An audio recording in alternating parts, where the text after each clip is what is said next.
Baik, Assalamualaikum warahmatullahi wabarakatuh. Kembali lagi dengan saya Muhammad Afan Zuhri dari kelompok 250 KKN tematik COVID-19 Unsiah tahun 2020.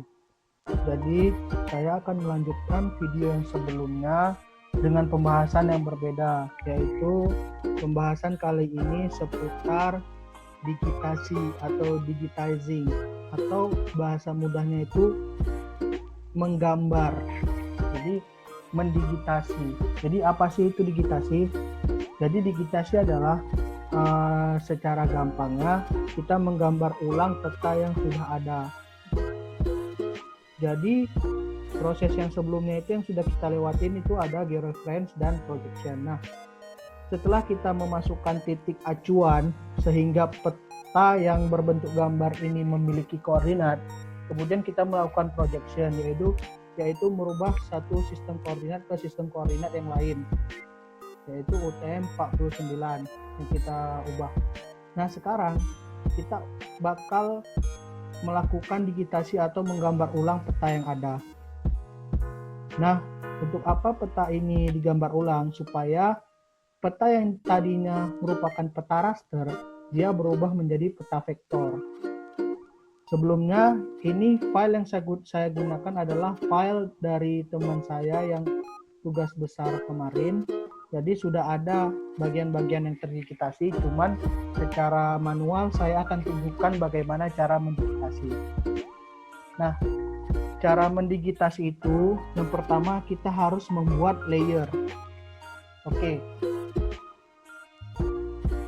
Yang akan saya jelaskan adalah ada tiga jenis tipe dari layer. Ada namanya layer polygon, ada namanya layer line, dan ada namanya point. Apa bedanya? Kalau polygon itu untuk mendigitasi sebuah wilayah yang memiliki luas.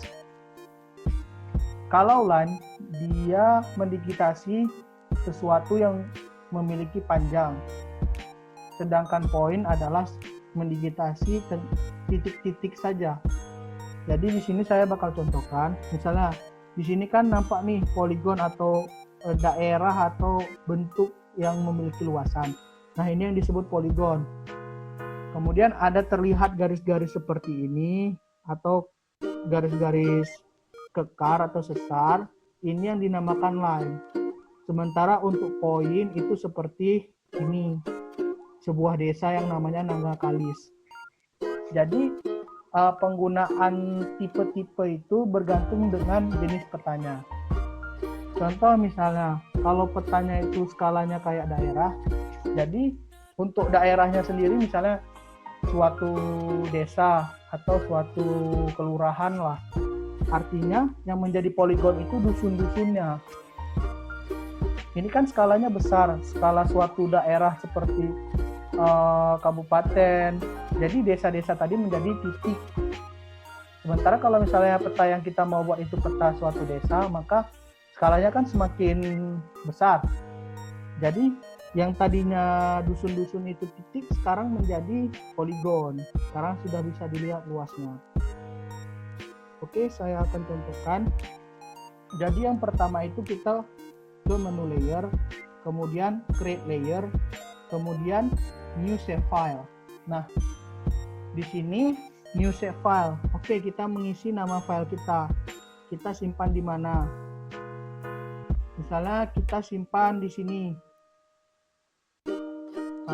Sebentar, kita coba simpan di mana? Coba kita buat satu folder namanya GIS gitu. Oke, kemudian kita simpan. Kita mau membuat poligon misalnya, oke, kita kasih nama poligon, atau bisa kita kasih nama juga poligon daerah geologi atau segala macam. Itu tergantung dengan kesenangan kita lah, keenakan kita tuh seperti apa. Oke, kemudian kita save.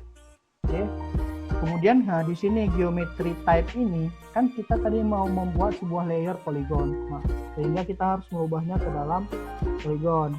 Nah, kemudian sistem koordinatnya ini kita harus sesuaikan dengan sistem koordinat project sebelumnya. sekarang kita menggunakan WGS 84 UTM zona 49, makanya kita harus merubahnya ke zona 49. Kemudian nama, misalnya dia kan ini kita petanya peta geologi, berarti kita bikin aja daerah geologi. Oke, kemudian teks data. Teks data itu apa sih bedanya? Teks data, decimal number, yang biasa digunakan tuh teks data dan decimal number. Nah, kalau teks data itu dia untuk penamaan saja. Misalnya daerah geologi A, dia hanya penamaan. Tapi kalau decimal number, dia adalah suatu angka. Jadi kita membuat suatu poligon. Untuk kita mencari luasnya, kita harus membuat field yang bertipekan decimal number. Ini kita buat dulu namanya daerah geo, kemudian add to field. Oke, kita sudah punya field ID dan daerah geo. Kemudian kita membuat field baru, yaitu luas misalnya. Nah, di type di jenisnya ini kita ubah menjadi decimal number. Length itu maksudnya banyaknya angkanya itu 20. Maksimal itu berarti ada lebih dari triliunan mungkin. Kemudian presisi ini berapa angka di belakang koma. Biasanya kita menggunakan itu 3. Kemudian add to field. Oke, setelah selesai kita klik oke. Nah, sudah terbentuk nih poligon. Kita coba pindah ke atas. Nah, yang namanya sistem layer itu saling menimpa. Artinya ketika kalian ingin membuat peta, kalian harus perhatikan layernya. Artinya layer, contoh nih, layer garis tidak boleh di bawah layer poligon. Kenapa? Kalau layer garis di bawah layer poligon, maka garisnya itu nggak bakal kelihatan. Oke, sekarang kita mendigitasinya. Nah, klik layernya, kemudian aktifkan Google Editing. Kemudian di sini. Untuk mempermudah kita mendigitasi, kita harus menggunakan yang namanya snapping tool. Nah, apa fungsi dari snapping tool? Snapping tool ini berfungsi agar tidak terjadi kesalahan-kesalahan dalam proses pendigitasian. Contohnya kesalahannya itu seperti adanya gap atau ada overlap. Overlap itu saling menimpa, gap itu ada ruang kosong. Kemudian kalau di dalam garis itu ada overshoot, ada undershoot, atau garisnya itu kelebihan, ada juga kekurangan. Misalnya ada perpotongan garisnya itu tidak berpotong, tapi dia masih ada ruang yang kurang atau kelebihan. Nah, untuk mengatasinya kita menggunakan yang namanya snapping tool. Baik, saya bakal contohkan satu digitasi. Kita coba aja yang kecil. Misalnya kita digitasi ini.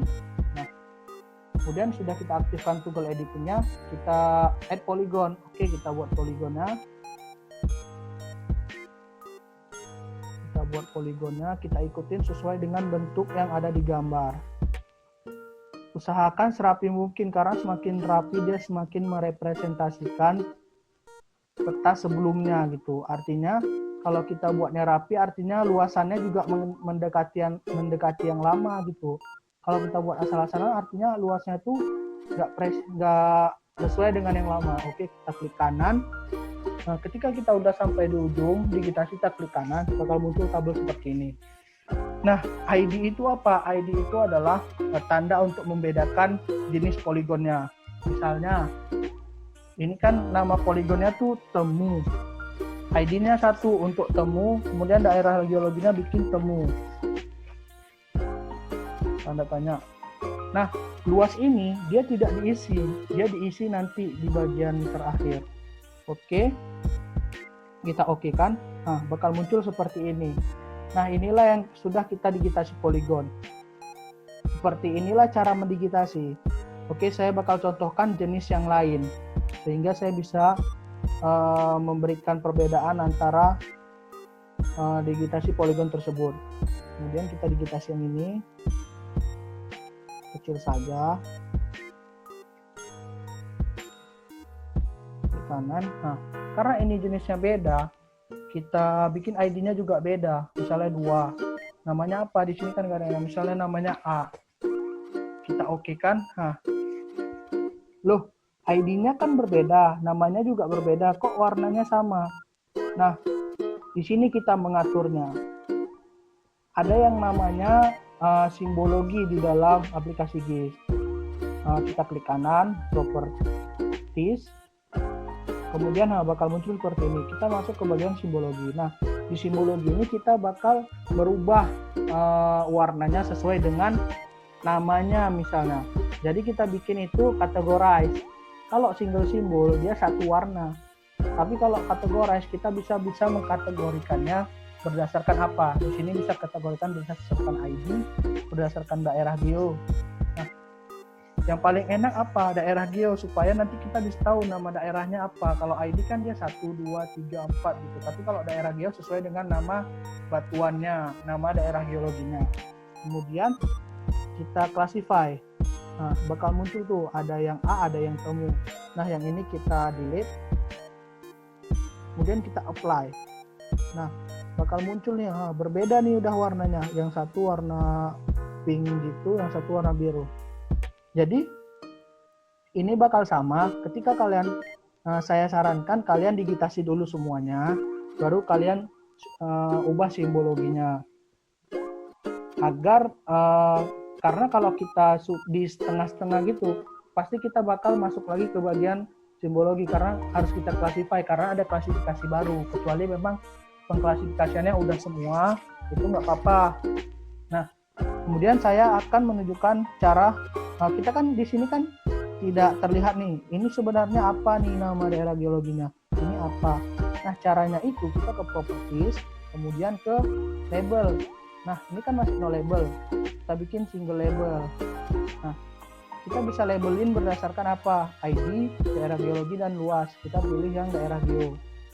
Oke. Contoh kita apply. Nah, di sini kita bakal nampak. Ini daerah temu, ini daerah A. Jadi seperti itu dia cara melabelin suatu poligon. Nah, untuk poligon